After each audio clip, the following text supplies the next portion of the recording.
नमस्कार। महिला महाविद्यालय की ऑनलाइन कक्षाओं में आपका स्वागत है। मैं रतिराम कक्कड़, व्याख्याता हिंदी। आज का विषय हमारा बीए पार्ट थर्ड से लिया गया है।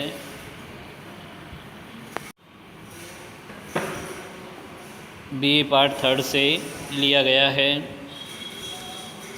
हम कवि मैथिली शरण गुप्त की कविता यशोधरा का अध्ययन कर रहे थे कि यशोधरा खंडकाव्य में भगवान गौतम बुद्ध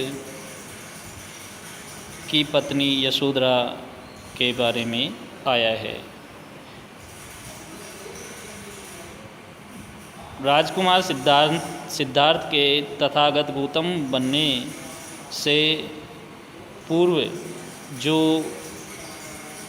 यशोधरा के मन के अंदर जो भाव आए उनका चित्रण हुआ है कि राजकुमार सिद्धार्थ यशोधरा को महलों में सोते हुए छोड़ करके चले गए। उससे वो बहुत व्यथित हुई, उसका अभिमान घायल हुआ कि अगर वो मुझको कह कर के जाते तो क्या मैं उनको रोकती। तो प्रथम कविता में हमने इसका अध्ययन किया कि सखी वो मुझको कह कर के जाते। मैथिली शरण गुप्त ने अपनी इन दोनों रचनाओं में जिनका अध्ययन हमने हमारी पाठ्य पुस्तिका में किया, साकेत और यशोधरा, दोनों में इतिहास के द्वारा उपेक्षित पात्र, यानी कि साकेत में ये उर्मिला लक्ष्मण जी की पत्नी, जिन्हें छोड़ करके लक्ष्मण अपने भाई राम के साथ वनवास के लिए गमन कर गए।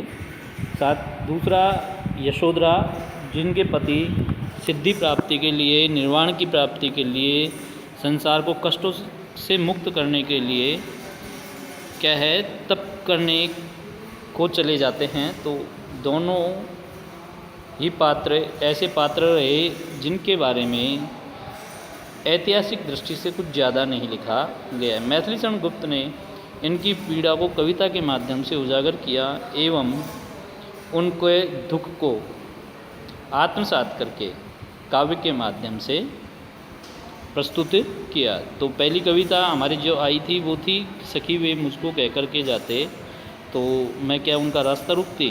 नहीं।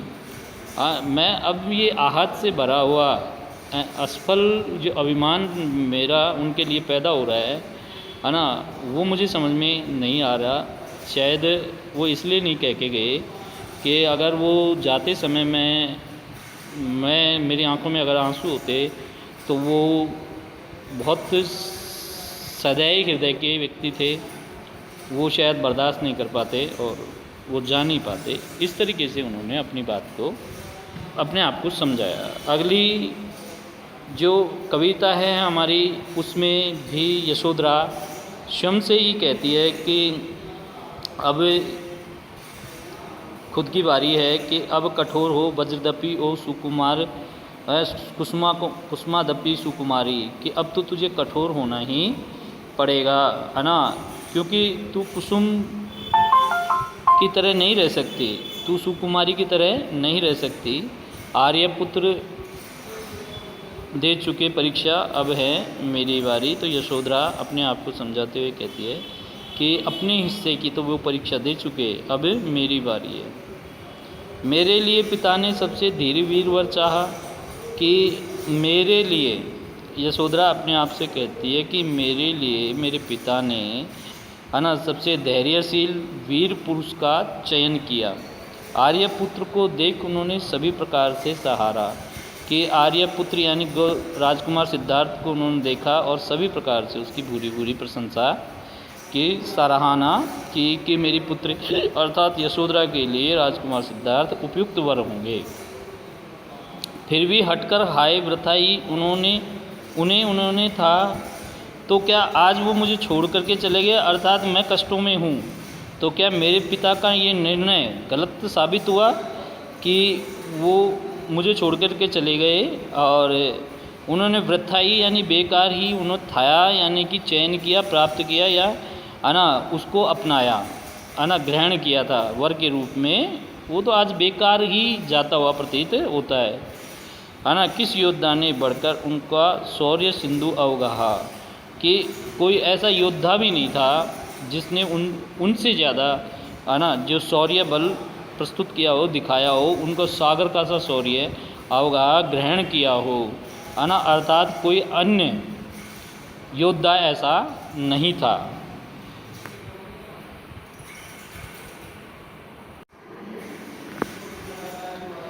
आगे कवि कहते हैं कि क्यों कर सिद्ध करूं अपने को मैं उस नर की नारी।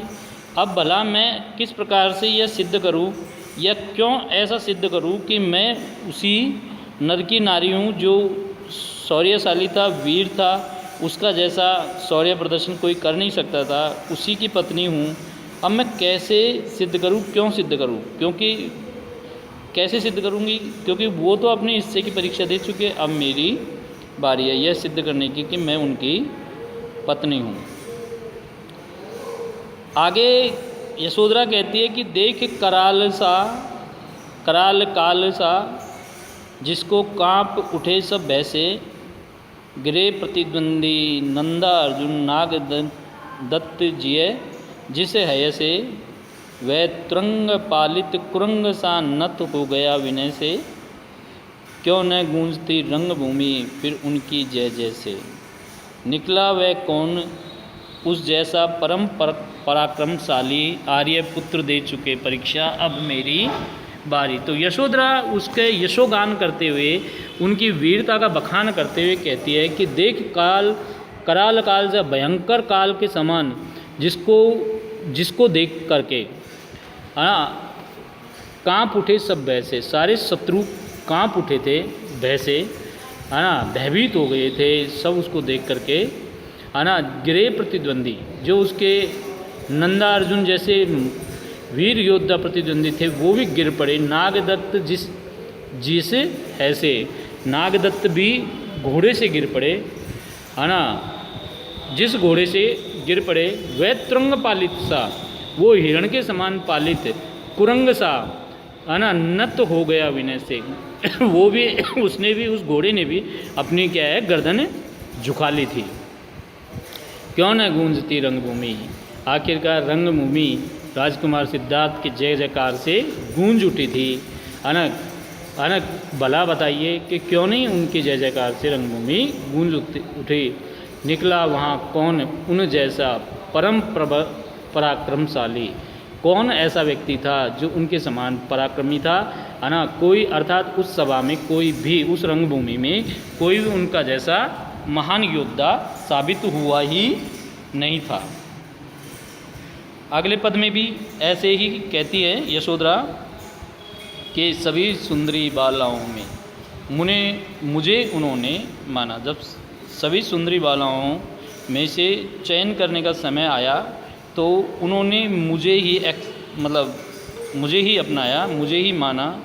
सबने मेरा भाग्य सराहा, सबने मेरे भाग्य की प्रशंसा की कि राजकुमार सिद्धार्थ, हाँ, इनके पति होंगे, ये सबसे भाग्यशाली है। सबने रूप बखाना और सभी ने राजकुमार सिद्धार्थ का क्या है, रूप का बखान किया कि अत्यंत सुंदर पति मिला है। खेद किसी ने उन्हें न फिर भी ठीक पहचाना, लेकिन मुझे इस बात का खेद है कि किसी व्यक्ति ने उस वक्त के उन्हें नहीं पहचाना कि उनके मन में क्या चल रहा है, कि वो क्या चाहते हैं जीवन से, ऐसा किसी ने नहीं पहचाना। मुझे इस बात का खेद है कि जो उस वक्त तो क्या है कि उनकी बुरी प्रशंसा कर रहे थे, वो भी ये नहीं जान पाए कि उनके मन में क्या है, क्या चल रहा है ना, वो अपने जीवन से क्या चाहते हैं। भेद चुने जाने का अपने मैंने भी अब जाना कि उन्होंने मेरा ही चयन क्यों किया, अर्थात उन्होंने शायद ये जान लिया था कि यही स्त्री इस बात को बर्दाश्त कर सकती है, इस बात को उन्होंने उसी वक्त पहचान लिया था, इसीलिए शायद उन्होंने मेरा चयन किया था। और मैं भी अब इस बात को जान सकी कि उन्होंने मेरा चयन इसीलिए किया था।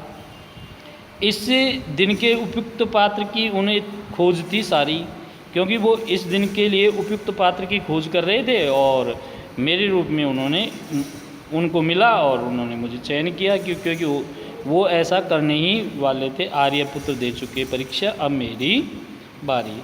तो इस प्रकार से वो एक जो अपने जीवन का जो संशय था उसको धीरे धीरे स्पष्ट कर रही है और वो ऐसे समझने की कोशिश कर रही है कि मैं ही क्यों, मेरे साथ ही ऐसा क्यों हुआ। तो वो चीज़ वो धीरे धीरे समझने का प्रयास कर रही है। तो अगला पद भी इसी प्रकार से हमें स्पष्ट करता है कि सभी है ना, मेरे रूप रंग यदि तुझको अपना गर्व रहा है, कि मेरे रूप रंग है ना, मेरे सौंदर्य तुझे अपने आप में गर्व रहा है, तो उसके झूठे गौरव का तूने बाहर सहा है।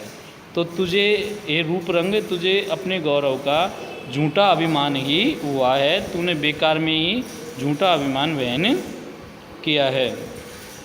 तू परिवर्तनशील, उन्होंने कितनी बार कहा है कि रूप तो परिवर्तनशील है, कि मनुष्य का स्वरूप सदा एक सा नहीं रहता। बाल्यावस्था में अलग होता है, युवावस्था में अलग हो जाता है और वृद्धावस्था में तो सब कुछ ही खत्म होकर के बिल्कुल एक विकृति को ही प्राप्त कर लेता है। तो इस प्रकार से रूप सौंदर्य कोई स्थायी वस्तु तो है नहीं, है ना, इस बात को वो जानते थे।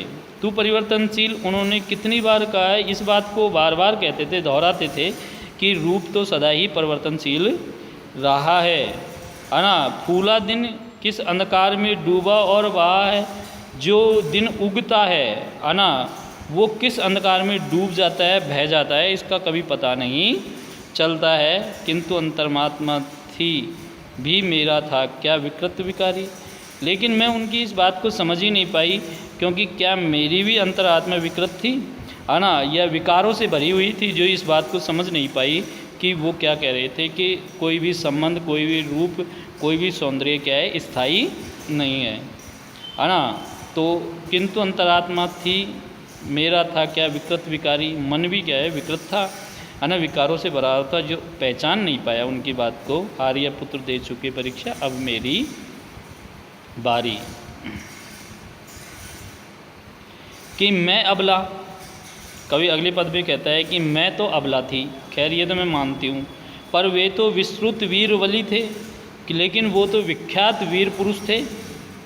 मैं इंद्रियासिक्त, मैं इंद्रियों के अधीन थी, है ना, मैं भोग आसक्तियों में पड़ी हुई स्त्री थी, पर वे कब थे विषयों के चेहरे, लेकिन वो कभी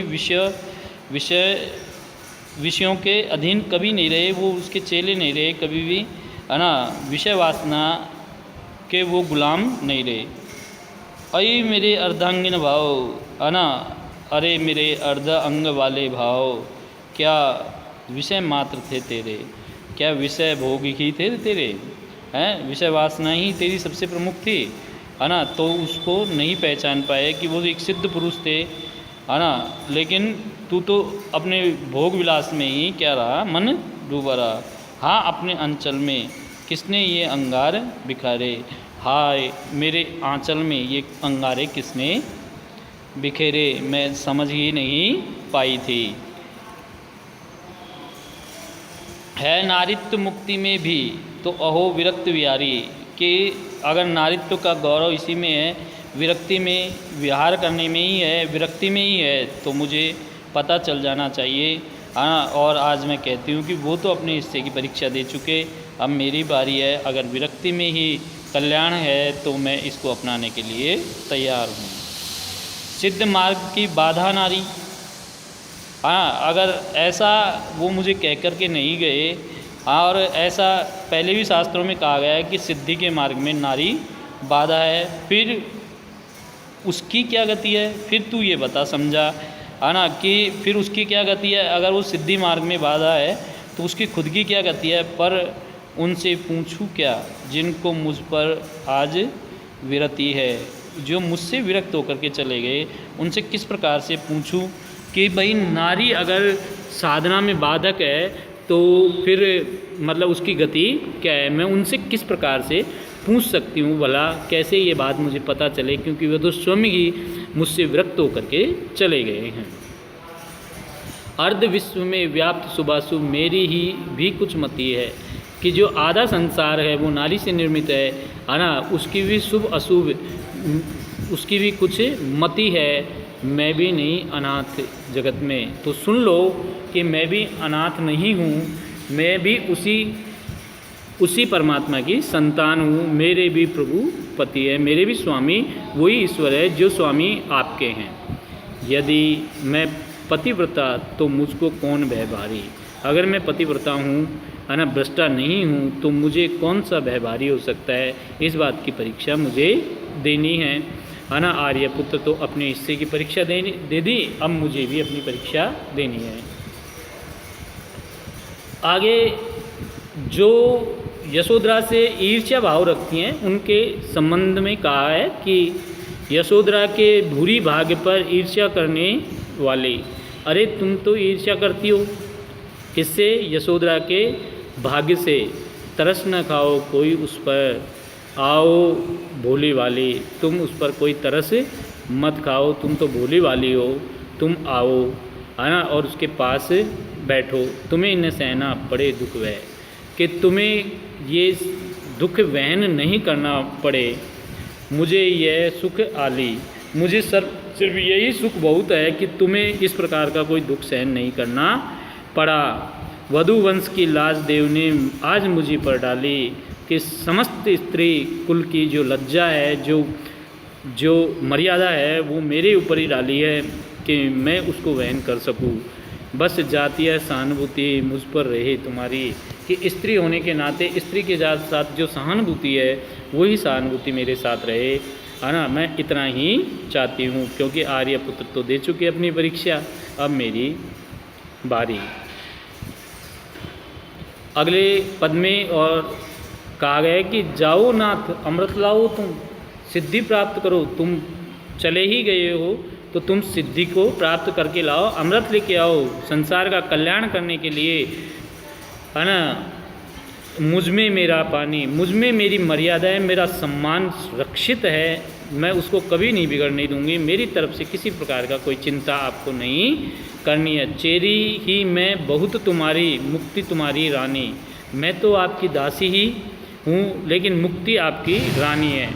प्रियतु तुम तपो, हे प्रियतम तुम तपो। सैर सहूँ मैं बरसक, मैं इस बात को सहन करूँ बरसक। देखूँ बस वे दानी है ना, हे दानी मैं इस बात को देखती रहूँ है ना। कहाँ तुम्हारे गण गाथा में मेरी करुण कहानी, तुम्हारे यश शौर्य की जो गाथा है उसमें मेरी करुण कहानी कभी बाधक नहीं।